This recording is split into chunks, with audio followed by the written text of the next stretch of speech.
Get out! My husband screamed in front of 25 guests, pointing a shaking finger at the door. He thought he had humiliated me on our 9th anniversary, but I just smiled. He did not know I had spent the last 27 days tracking every dollar he stole. He believed he was the king of this castle, but in 2 hours, a stranger would walk in and remind him that he was merely a trespasser. My name is Sloan Mercer. I am 37 years old, and for the last decade, I have worked as a senior forensic analyst at Vailcrest Integrity Group. My job does not involve listening to tearful explanations or reading between the lines of emotional apologies. I read ledgers. I trace digital footprints. I find the truth in the mathematics of hidden accounts and deleted transaction histories. People lie constantly, but numbers simply do not have the imagination for it. So, when I stood in the middle of our living room on the night of our 9th wedding anniversary, looking at the man I had shared a bed with for nearly a decade, I did not see a husband having a breakdown. I saw a liability that was about to be liquidated. The evening had started with the perfect cadence of a life that looked flawless from the outside.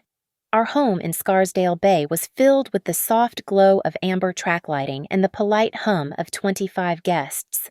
These were our friends, our neighbors, the people who toasted to our happiness while secretly scanning the room to estimate the cost of the renovations. Waiters moved through the crowd with trays of champagne, and the air smelled of expensive perfume and roasted herbs. It was the picture of success. Then Grant Holloway stood up. He did not tap a glass for a toast.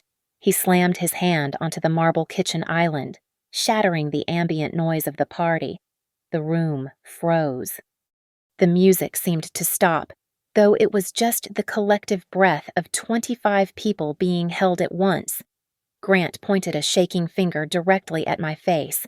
His neck flushed a violent shade of red. "Apologize to her or get out," he screamed. The silence that followed was heavy and physical.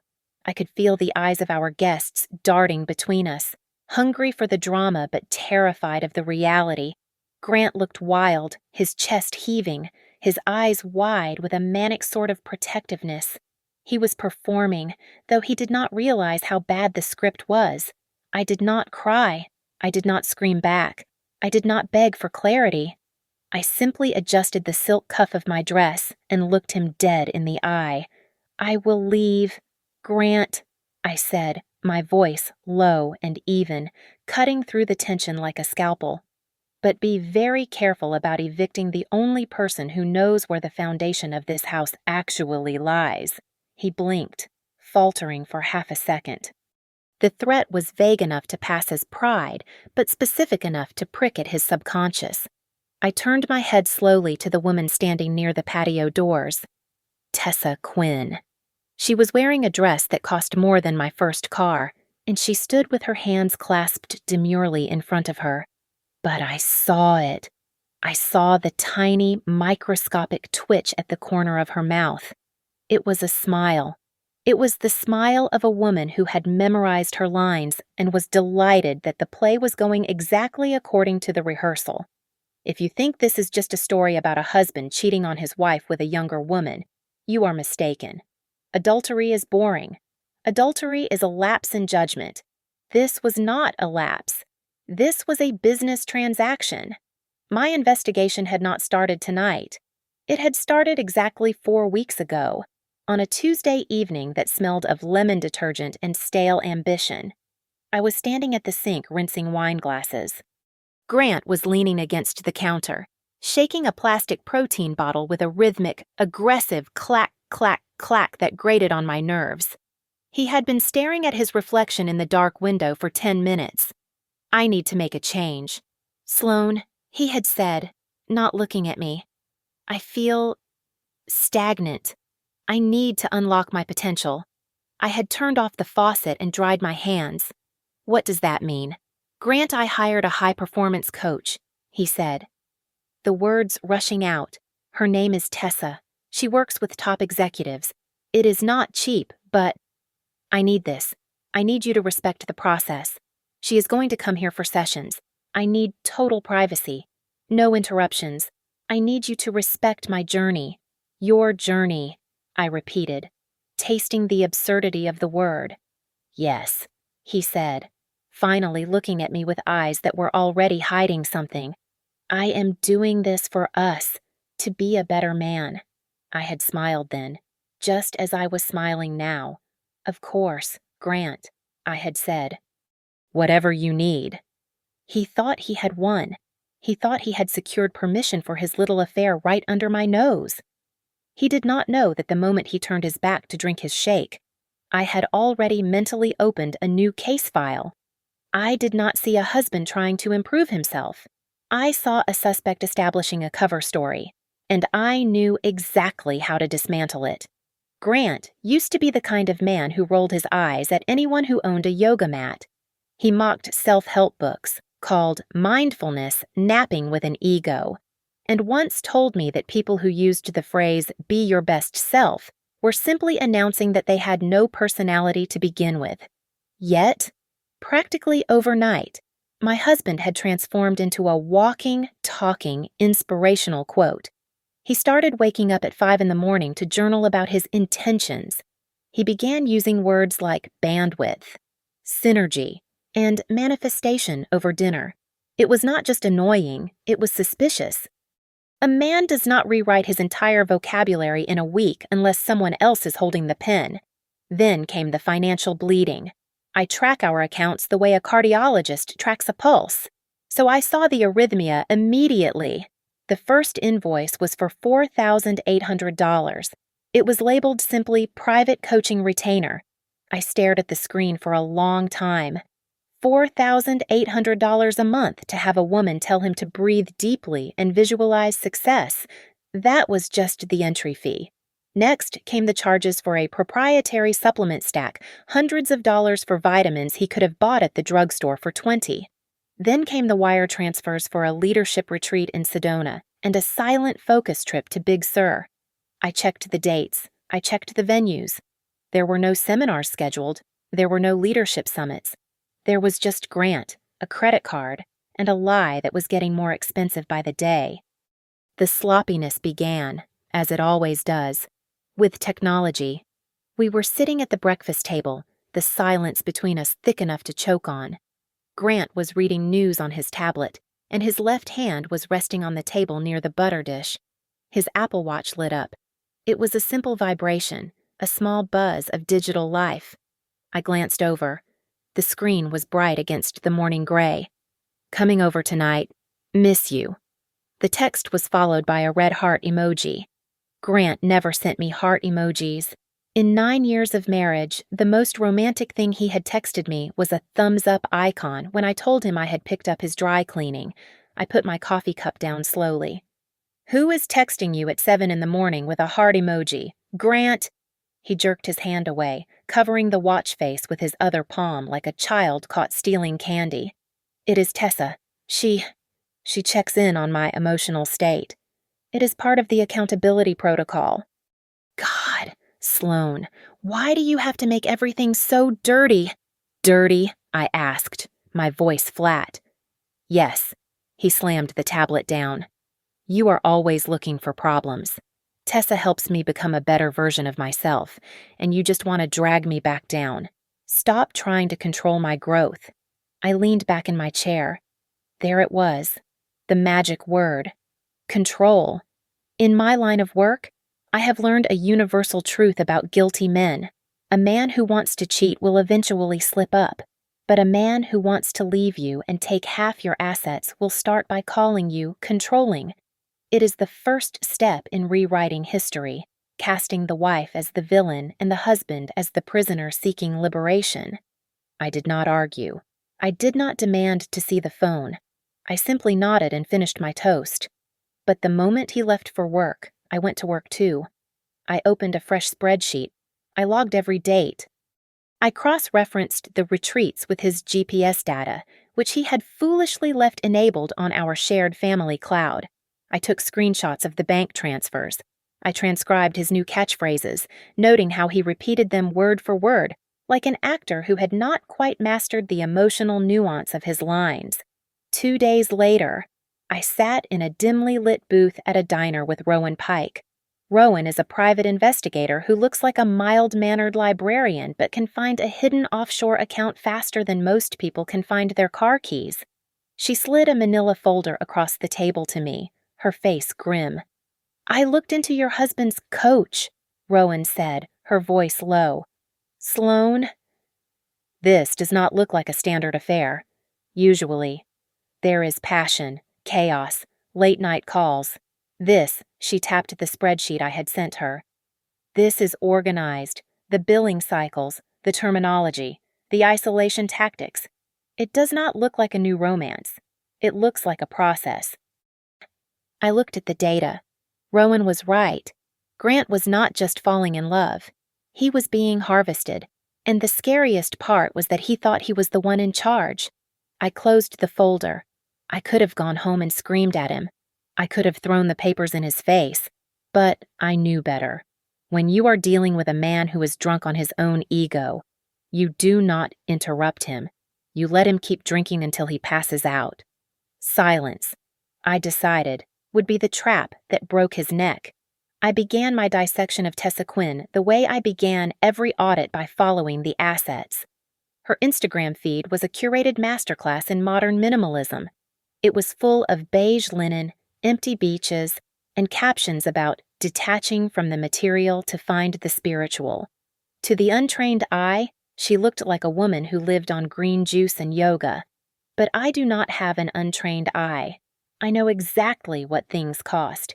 I zoomed in on a photo of her holding a matcha latte.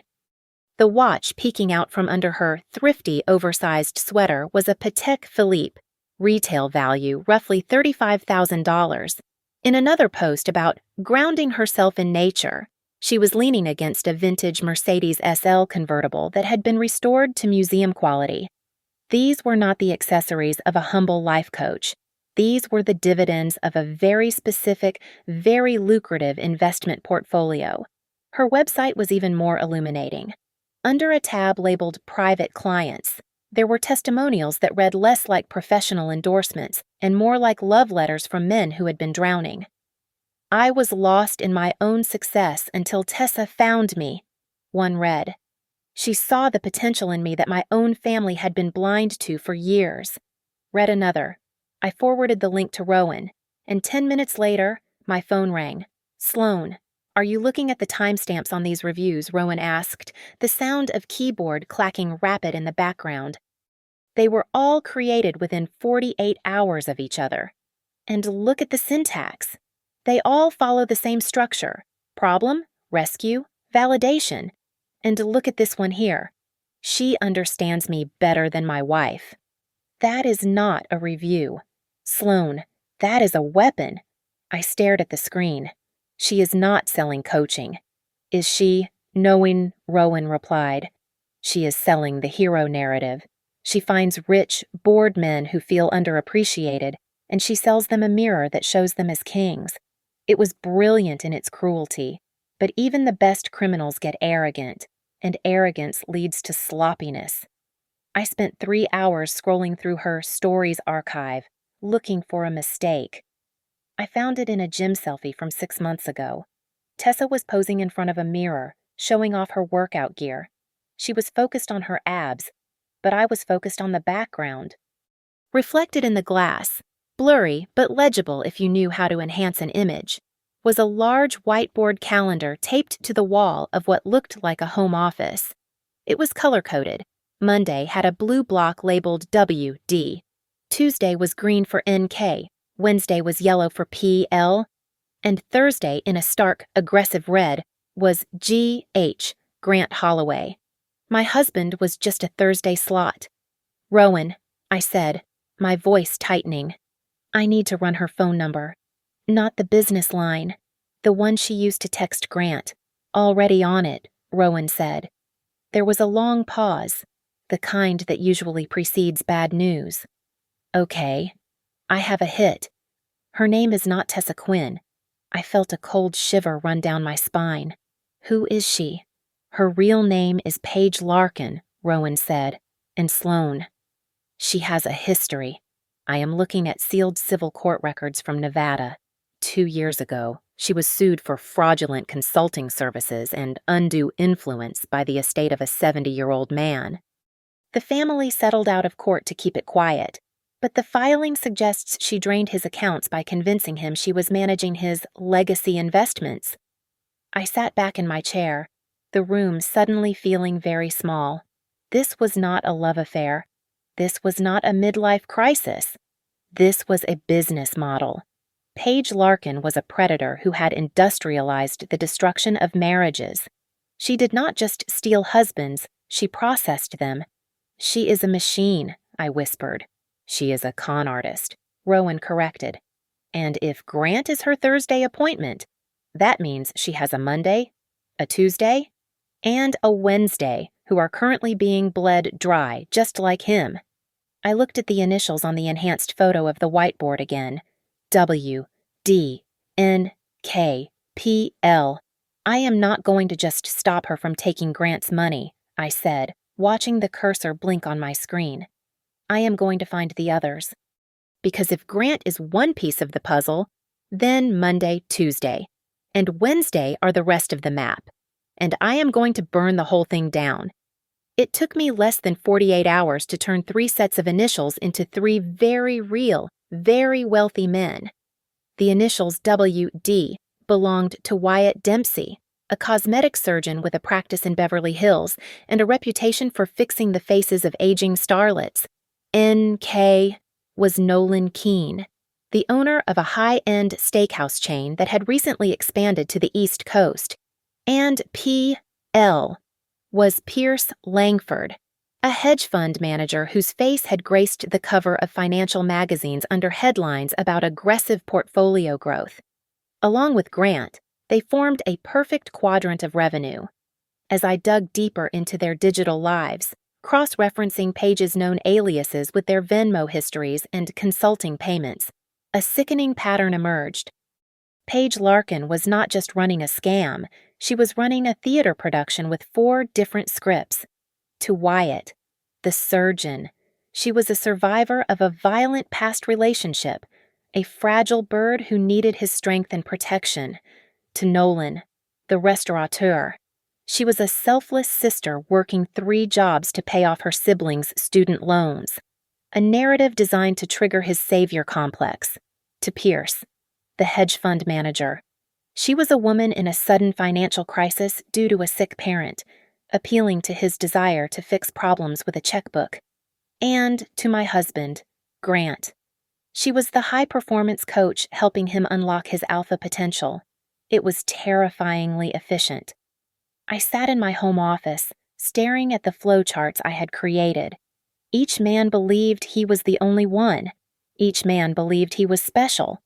But on paper, they were just recurring revenue streams.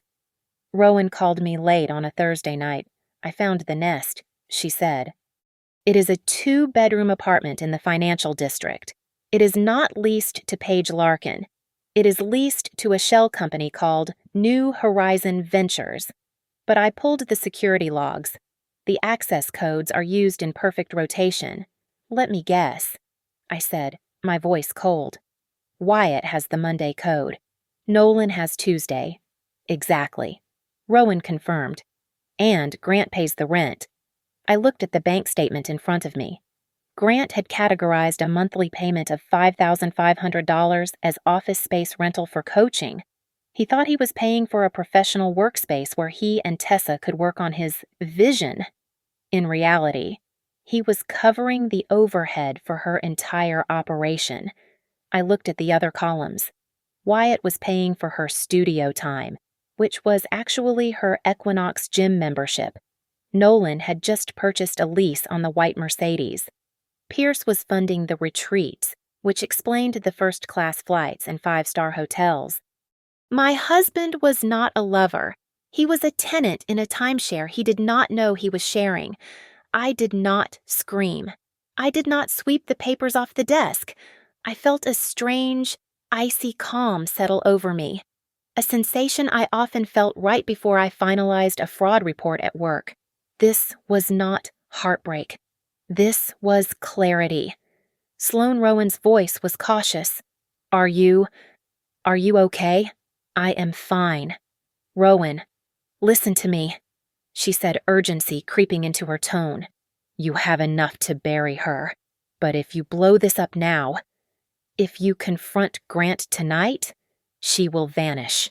She will see the heat, cut her losses, and disappear to another state to find 4 new marks. You will lose the satisfaction of justice. I leaned back in my chair, closing my eyes. I thought of Grant's arrogance. I thought of Paige's smug smile in my kitchen. And then I remembered the words of a man I had not seen in years. He was an old mentor of mine, a titan of industry who taught me everything I knew about leverage. The strongest card in the deck, he had told me once over a glass of whiskey, is the one your opponent thinks you do not hold. I opened my eyes. I am not going to confront her. I told Rowan, not yet. I do not want to scare her off. I want to invite her in. What do you mean? I mean, I am going to make her feel safe. I said, I am going to make her think she has won. I will let her walk right into the middle of the stage, thinking it is her coronation. And then, I will turn on the lights. Sloane, Rowan said, sounding both impressed and terrified. What are you planning? I am going to host a party, I said, and everyone is going to be invited. I sat at my dining table, but I was not preparing for a dinner party. I was preparing for war. Spread out before me was what I called a risk map, a technique I used at Vailcrest to identify the structural weaknesses of a failing corporation. In this case, the corporations were 3 men and 1 very ambitious woman. I broke them down by their deepest fears. Wyatt Dempsey, the surgeon, feared the loss of his medical license and his reputation as a pillar of the community. Nolan Keene, the restaurateur, feared bad press that could sink his IPO. Pierce Langford, the money man, feared the SEC and the IRS, and Paige Larkin. She feared poverty. She feared being ordinary. I knew that if I approached their wives as a hysterical, weeping victim, they would shut me out. They would circle the wagons to protect their families' humiliating secrets. So, I did not write to them as a friend. I wrote to them as a forensic analyst. I drafted a single email, blind copying Ivy Dempsey, Maren Keene, and Celeste Langford.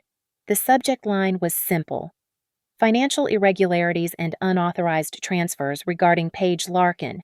I attached a PDF containing the dates, the amounts, and the cross-referenced scheduling from the gym mirror photo.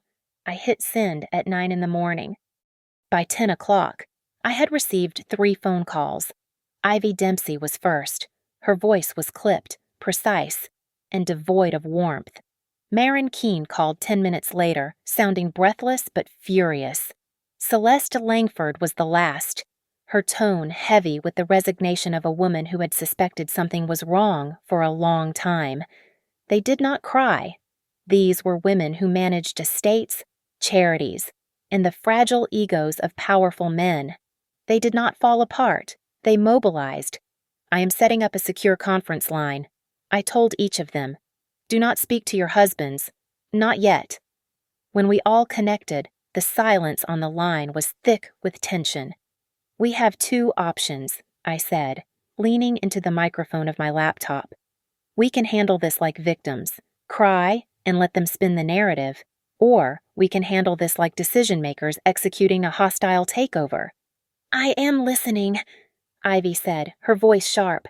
I want to destroy her, Maren said. I want her face on every screen in the city.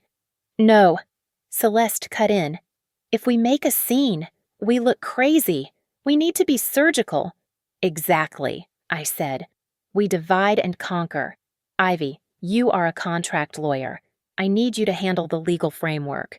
We need to prove fraud, not just adultery. I can do that, Ivy replied. If she misrepresented her credentials to solicit funds, that is theft by deception. I will have the filings ready by tomorrow. Maren, I continued, you worked in public relations. If this story breaks, it needs to break on our terms. Can you control the fallout? I can draft a statement, Maren said, her tone hardening. And I can make sure that by the time the news hits, she is radioactive. No one will hire her. No one will date her. Celeste, I said, you follow the money. Consider it done, Celeste said. I will contact the banks. I will flag the transfers as suspicious activity. I will freeze the accounts before the boys even know their passwords have changed. Good, I said. I will handle the stage management. Grant wants to invite her to our anniversary party. He wants to bring her into my home to humiliate me. He is actually bringing her, Ivy asked, a slight tremor of disbelief breaking through her composure. To your anniversary. Yes, I said. He thinks he is pushing me out. He told me to respect his journey. So, I am going to let him bring her. I am going to let her walk through the front door, thinking she has already won. We created a group chat to coordinate the final details. Marin, with a dark sense of humor, named it Wellness Program. It was fitting. We were about to cut out the cancer. There is one more thing you need to know, I said, dropping the final piece of intel. Grant has threatened to kick me out of the house. He believes he owns it. He believes he has the power to evict me. Does he? Celeste asked.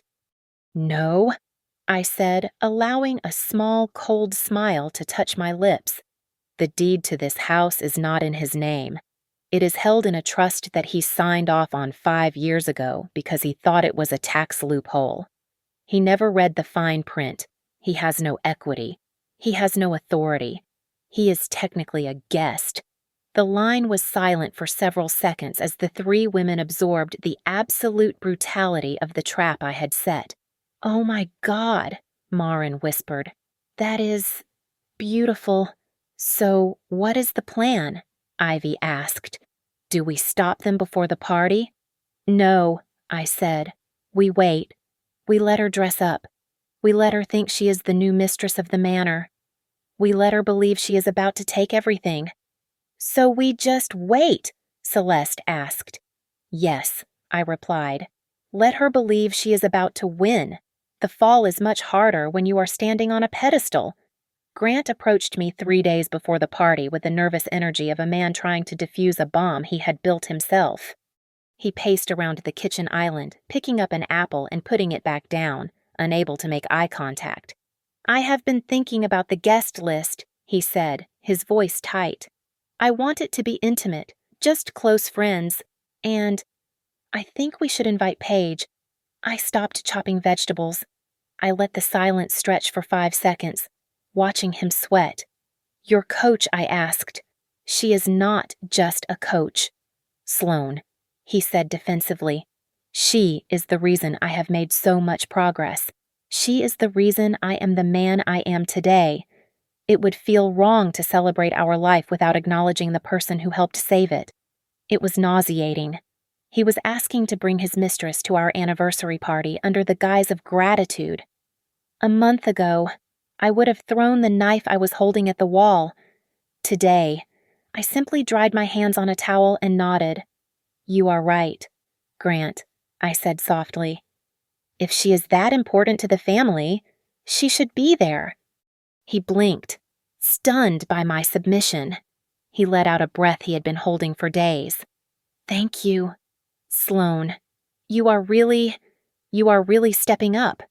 He walked away, texting furiously on his phone. He had no idea that the moment he left the room. I opened my laptop and sent 3 digital invitations. They were not for Paige. They were for the Dempseys, the Keens, and the Langfords. I did not tell the wives to leave their husbands at home. I told them to bring them. As the clock ticked down toward Saturday, the atmosphere shifted. Paige was getting sloppy. Rowan called me on Thursday morning with an urgent update. She is spooked, Rowan said. She deleted 40 posts from her Instagram last night. She changed her handle from Tessa Aligned to P. Larkin Private. And Sloane. She went to 3 different ATMs this morning and withdrew the maximum daily limit in cash. She smells smoke, I said. It is not just that. Rowan continued. She sent a text blast. Wyatt, Nolan, and Pierce all received the exact same message at 9 o'clock this morning. I pulled up the screenshots Rowan had intercepted. The text was a masterpiece of vague crisis family emergency. My mother is sick. I have to go off the grid for a few weeks. Do not worry about me. I will reach out when I can. Love you. She is cutting the other lines, I said, realizing the strategy. She is cashing out the secondary investors so she can focus on the whale. Exactly, Rowan said. She is going all in on Grant. She is going to push him to file for divorce immediately after the party. She wants to secure the house before the others realize she has ghosted them. Grant, meanwhile, was becoming unbearable. His guilt was manifesting as control. On the morning of the party, he came into the bedroom while I was choosing a dress. He frowned at the red silk gown hanging on the door. "Is that what you are wearing?" he asked. "Is something wrong with it? It is just—" "A lot," he said, waving his hand vaguely. "Maybe wear something simple. Something beige or gray. We do not want to make people uncomfortable. We do not want to outshine the guests." I understood immediately. He did not want me to outshine Paige. He wanted me to fade into the wallpaper so his shiny new toy would look even brighter. "Of course," I said, putting the red dress away. "I will be invisible. Grant." I went downstairs to check the setup. The caterers were confused. I had instructed them to arrange the seating not in intimate clusters, but in 2 rigid rows facing the fireplace, with a single armchair in the center. It looked less like a cocktail party and more like a tribunal. I sent one final message to the wellness program group chat. "She is coming. Do not scream when you see her. Just ask the right question." Then, I made one last phone call. This was the one variable Grant could never predict. I dialed a number I had not used in 5 years. When the voice on the other end answered, I did not waste time with pleasantries. "It is time." I said, "You need to see what has become of your investment." Grant thought he was hosting a celebration. He thought he was introducing his savior to his social circle. He did not know that I had invited the executioner. When the doorbell rang for the first time that evening, my heart did not race. It slowed down. The countdown was over. The trial was about to begin. The evening was a masterpiece of deception. String lights drifted above the patio like suspended fireflies, casting a soft, golden glow over 25 guests who were busy drinking my vintage champagne and laughing at jokes that were not funny. The jazz playlist I had curated hummed in the background, a smooth soundtrack to a life that was currently rotting from the inside out. I moved through the crowd in my simple gray silk dress, filling glasses and accepting compliments on the canapés. To everyone here, I was the perfect hostess. They did not hear the ticking clock in my head. They did not know that every smile I offered was a countdown. Then Paige Larkin arrived. She did not enter the room. She invaded it. She wore a black dress that clung to her body like a second skin, designed to draw the eye and hold it hostage. She walked straight to Grant, bypassing the other guests, and placed a hand on his shoulder. It was not a casual greeting. It was a territorial flag planted on conquered land. Her smile was sharp, radiant, and entirely too comfortable. She looked around my living room not with the appreciation of a guest, but with the critical eye of an architect planning a demolition. Grant beamed. He looked at her with a mixture of lust and desperate validation, then guided her over to where I was standing near the fireplace. "Sloane," Grant said, his voice loud enough to attract attention. "I am so glad you agreed to have Paige here. It means a lot to the family." Paige tilted her head, giving me a look that was dripping with weaponized pity. "It is so nice to finally meet the woman behind the scenes," she said, her voice smooth like warm syrup. "Grant talks about you often. You are so lucky. Really. It is rare these days to find a man who works so hard so his wife can just rest at home. You must be very grateful he takes care of everything." I felt a cold laugh bubble in my chest, though I kept my face blank. So that was the narrative. To justify his affair and his financial hemorrhaging, Grant had painted me as the helpless, dependent housewife. He had turned the woman who balanced his books into a charity case to boost his own fragile ego. "I am certainly grateful for many things tonight," I replied, my tone neutral. Grant shot me a look. It was a silent command. "Be nice. Do not ruin this." I took a slow sip of my champagne and watched as Paige turned her back to me, addressing the group of friends nearby. She gestured grandly at the open-concept living area. "The energy here is a bit blocked," she announced, sounding like she had already signed the deed. "Grant and I were discussing how to open up this space. Maybe knock down that wall to let the light in. A fresh start requires fresh space." "Right tomorrow. We can really start looking at the potential here." The conversation around us faltered. A few guests exchanged confused glances. You do not talk about knocking down walls in a hostess's home unless you know something the hostess does not. The air grew heavy. People were starting to sense the drama, and like sharks sensing blood in the water, they stopped swimming to watch. I set my glass down on the mantel with a deliberate clink. "Tomorrow is a long time away. Paige," I said clearly, "and I think you will find that walls are structural for a reason.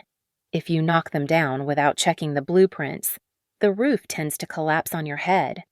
Paige's smile faltered. She looked at Grant, her eyes widening in a performance of victimhood. I was just trying to help. I feel a lot of hostility coming from her. Grant, I thought you said she was on board with the transition," Grant snapped. The tension that had been coiling inside him for weeks finally broke. He stepped forward, his face flushing that violent shade of red, and pointed a finger directly at my face. "That is enough." "Sloane," he shouted. The jazz music seemed to vanish. The room went dead silent. "She is a guest in this house. She has done more for me in a month than you have done in years. You will treat her with respect." He took a breath, his chest heaving, and delivered the line he thought would make him the king of his castle. "Apologize to her or get out." The guests were frozen statues. I saw pity in some eyes, shock in others. They thought they were watching a marriage end. They did not know they were watching a leverage play. I did not flinch. I looked at Grant, then at Paige, and then back to Grant. "Grant," I said, my voice barely above a whisper but carrying to every corner of the silent room. "Are you absolutely sure you have the right to ask anyone to get out of this house?" He froze. His mouth opened, but before he could stumble through an answer, the sound cut through the room. Ding dong. The doorbell rang. It was heavy, deliberate, and final. It was the sound of a gavel hitting a wooden block. Grant turned toward the foyer, confusion replacing his rage, but I did not need to look. I knew exactly who was standing on the other side of that door. The play was over. The sentencing was about to begin. The silence that followed the doorbell was not the polite hush of anticipation. It was the heavy, suffocating quiet of a courtroom before the verdict is read. The front door swung open, but no butler or waiter stepped forward to greet the new arrivals. They did not need greeting. Ivy Dempsey, Maren Keene, and Celeste Langford walked into the foyer in a phalanx. They were not wearing cocktail dresses.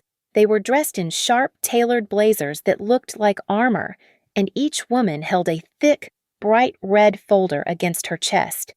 They moved with the synchronized precision of a firing squad. Paige froze. Her hand, which had been resting possessively on Grant's shoulder, slipped off as if she had been burned. Grant looked from the women to me, his face draining of color until it matched the white hydrangeas on the center table. The guests began to whisper, sensing that the entertainment had shifted from a celebration to an execution. Ivy stepped forward first. She did not look at Grant. She looked straight at Paige. "This party is over," Ivy said, her voice cutting through the room like a glass shard. She opened her red folder and held up a document. It was a photocopy of a driver's license. "Your name is not Tessa Quinn. Your name is Paige Larkin." and you are currently in violation of 3 separate fraud settlements in the state of Nevada. Paige's mouth opened, but no sound came out. She took a step back. Marin stepped up next. She did not hold up a paper. She held up her phone. "We found your cloud backup. Paige," Marin said, her tone deceptively light. "You really should not use the same password for your fake business email and your personal diary." Marin tapped the screen. A recording played over the room's speakers, which I had conveniently connected to her device moments ago. The voice was unmistakably Paige's, but the tone was mocking and cruel. Honestly, "It is too easy. Men like that are starving for validation. You just tell them they are misunderstood geniuses, and they hand over the credit card. I have got 4 on the hook right now. It is like printing money." The recording clicked off. The room was so quiet I could hear the ice melting in the champagne bucket. Grant looked like he had been punched in the gut. He stared at Paige, his eyes wide with a dawning, horrified realization. Celeste stepped forward to deliver the financial blow. She opened her folder and pulled out a spreadsheet that was color-coded exactly like the calendar in Paige's gym mirror. 4 sources, Celeste announced, reading the data like a coroner reading a time of death: Wyatt, Nolan, Pierce, and Grant, all funneling money into a shell company called New Horizon Ventures. You have moved over $200,000 in the last 90 days alone. You have labeled these transfers as consulting fees, studio rentals, and wellness retreats. The IRS calls it income evasion. The FBI calls it wire fraud. Paige was shaking now. "No, you do not understand. These are legitimate services." "Stop talking," Ivy snapped. "You do not have clients. Paige, you have victims, and they are all here." I nodded to the security guard at the door. He opened it wide. Wyatt Dempsey, Nolan Keene, and Pierce Langford walked in. They did not look like the titans of industry they claimed to be. They looked small. They looked ashamed. They kept their heads down, unable to meet the eyes of their wives, and certainly unable to look at each other. They shuffled into the room and stood in a line behind their wives, a living testament to Paige's deceit. Grant looked at the other men. He recognized them. He had seen their faces in magazines, and now he saw them standing in his living room, united by the same embarrassing secret. Paige looked at her 4 projects standing in a row. Her mask finally crumbled. Tears welled up in her eyes, spilling over onto her cheeks. "Please," she sobbed, her voice trembling. I did it for my mother. She is sick. I had nowhere else to turn. I just wanted to help you. I cared about all of you." The room remained unmoved. No one stepped forward to offer a handkerchief. The era of the hero was over. Grant turned to me. His voice was a rasp, a broken thing. "Sloane," he stammered. Did you plan all of this? Did you set me up?" I looked at him, feeling absolutely nothing. "No." "Grant," I said, calm and cold. "I did not write the script. You did. All I did was place the truth in the right room. At the right time." Paige looked around frantically. She saw the wives, the husbands, the legal documents, and the hostility radiating from every guest. She realized she had lost the game. She began to back away toward the patio doors, her heels clicking on the hardwood. I watched her go. I knew she was not running just to escape. She was running because she still held on to one final desperate belief. She thought that even if she lost the men, she had won the prize. She thought that no matter what happened tonight, she had already convinced Grant to give her the house. She had no idea that the floor was about to drop out from under her feet for the last time. I stepped into the center of the room, taking the space that Grant had tried to claim as his own just moments before. I looked at Paige, who was clutching her purse like a shield, and then at my husband, who looked like a man waking up from surgery to find the wrong limb had been removed. "You cannot kick me out, Grant," I said, my voice projecting clearly to the back of the room where the waiters had stopped serving. Because you do not own this house. You never have. Grant blinked, his brow furrowing in genuine confusion. What are you talking about? We signed the papers together. I pay the mortgage. You pay the mortgage on a property held by the Mercer Family Trust, I corrected him. You signed a quitclaim deed 5 years ago when I restructured our assets for tax efficiency.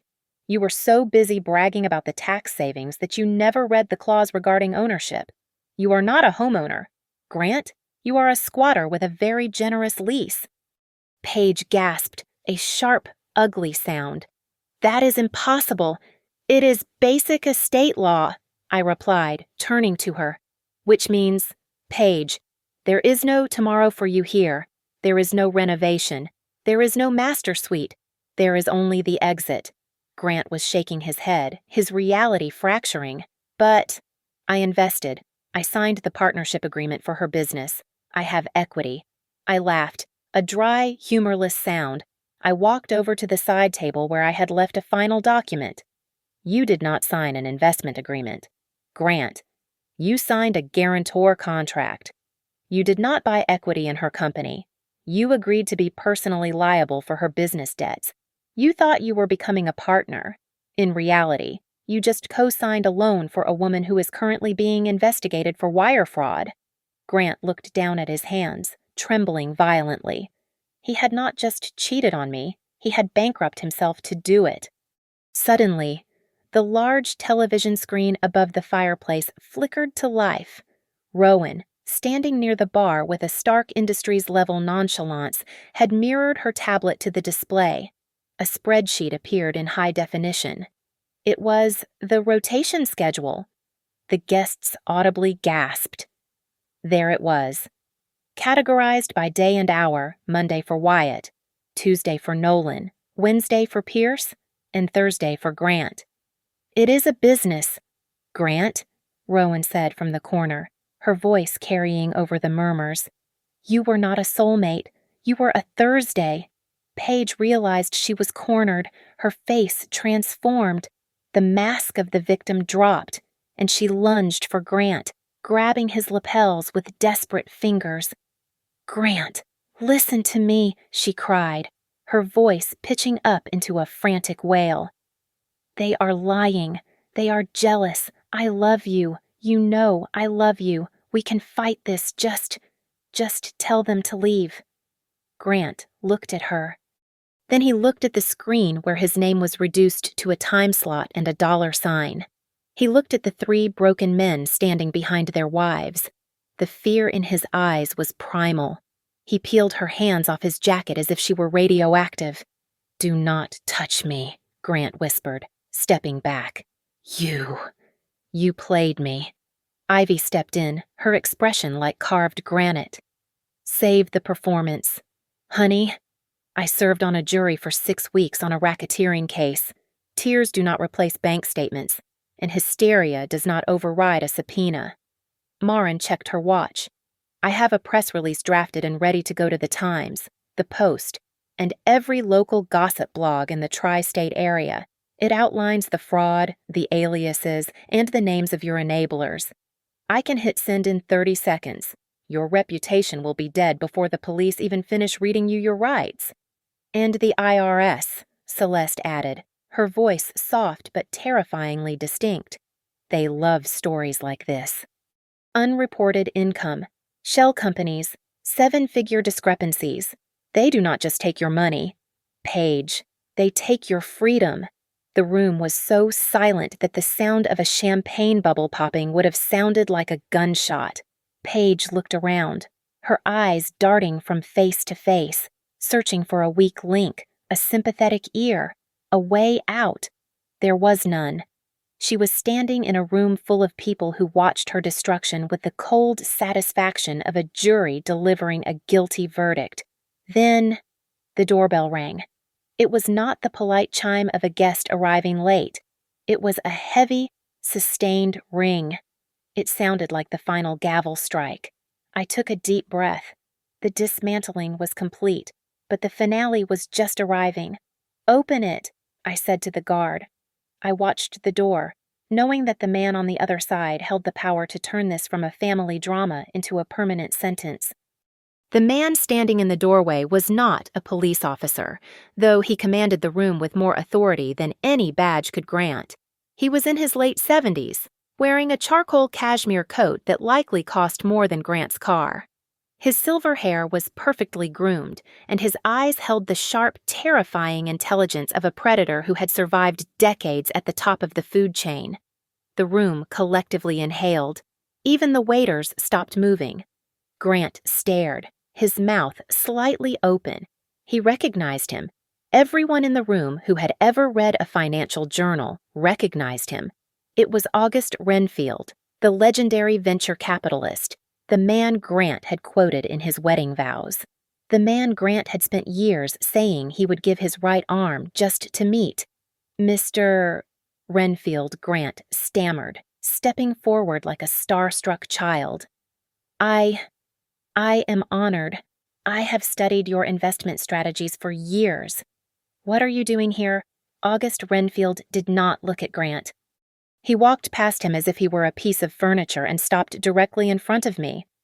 Sloan Mercer, he said, his voice deep and gravelly. Hello? August, I replied. He turned slowly to Grant, his expression unreadable. Did I hear correctly? Did you just order this woman to leave this house? Grant laughed nervously, wiping sweat from his forehead. Oh, that.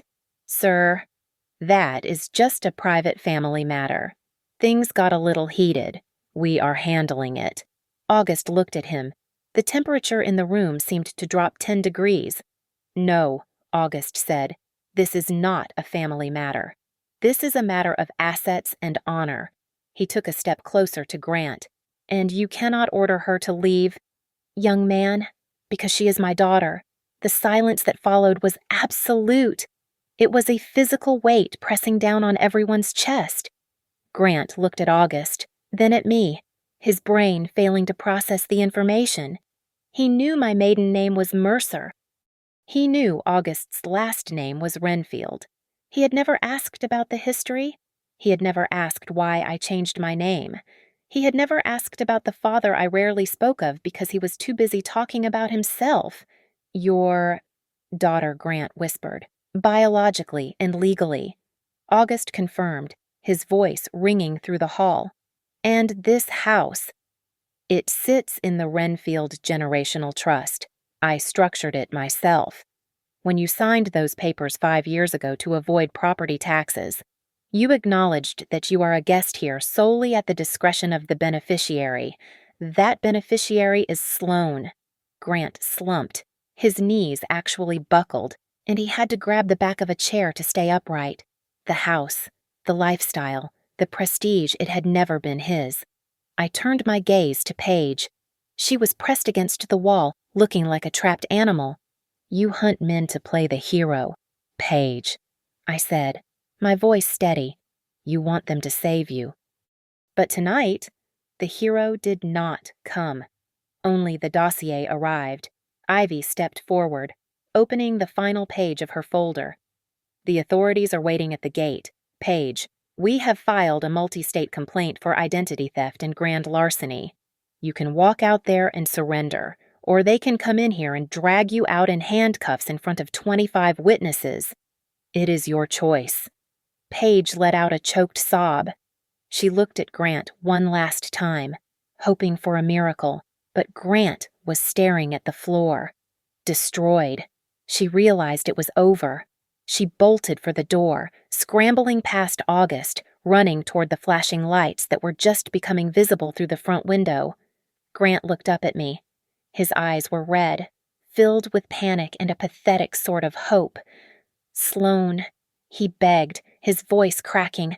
Please, tell him it was a mistake. We can fix this. I am your husband. Do not let me lose everything. Just help me save face. I looked at the man I had loved for 9 years. I looked for the partner I thought I had, but I only saw a liability. Grant, I said, apologize to me. I told him, echoing his words from earlier that night, or get out of this story." He opened his mouth, but no words came out. There was no apology that could fix the math. August reached into his pocket and pulled out a heavy brass key. He placed it in my hand. It was a ceremonial gesture, but the weight of it was real. I walked to the front door and held it open. "Get out," I said. Grant looked around the room. He saw the judgment in the eyes of our friends. He saw the cold satisfaction in the eyes of the wives. He saw the stone wall that was my father. He lowered his head and walked out into the night, stripped of his ego, his money, and his home. I closed the door. The latch clicked shut with a solid, definitive sound. The room was silent, but for the first time in 27 days, it was not the silence of secrets. It was the silence of peace. Thank you so much for listening to this story. I would love to know where you are tuning in from right now. Are you listening while driving, cooking, or maybe relaxing before bed? Please let me know in the comments below so we can connect. And if you enjoyed this story, please make sure to subscribe to Victoria Revenge Stories. Hit that like button and smash the hype button to help this video reach more people. Your support means the world to me.